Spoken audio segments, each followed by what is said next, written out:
какво се занимаваш? С танци само. Какво означава занимавам се с танци? Означава преподавам улични танци във Варна. На улицата преподаваш танци?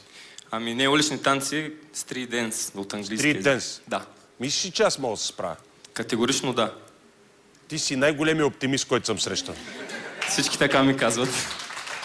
Можеш ли се прехранваш от това, че преподаваш улични танци? Да се прехранвам, да спечелвам, не. Да печеля. Обаче любовта е по-важна от всичко, нали? На първо място. Към танците. Да. Имаш си гадже? Не. Що? И аз не знам. Никой не пипа балет Магаданс. Няма да пипам. Не, те могат да изберат ти да ги пипаш, нали ме разбираш, като казвам пипам, кое имам предвид пипам? Да. Нали имам предвид това пипане, което всъщност е това пипане, което всъщност не е разрешено. Те е вярно. Браво, ти си голям слудор. Hi. I am looking for Molly. I've been searching everywhere and I can't seem to find Molly. Molly. Molly. Molly. Molly. Molly. Molly. Molly. Molly. Molly. Molly. Molly. Molly. Molly. Molly. Molly. Bands all in my door.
Кристина, искаш ли да видиш още нещо от нашия голям герой от Варна?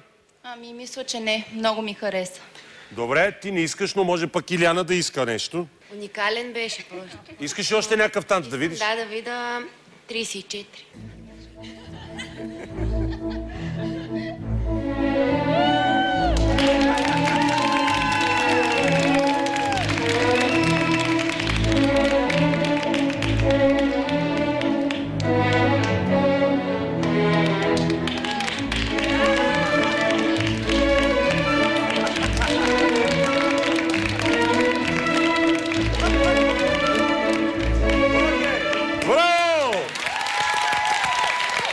Вашите оценки, момичета, вашите оценки за господин Хаджи Михайлов. И така, 6. Пълно 6! Това беше Христо Хаджи Михайлов!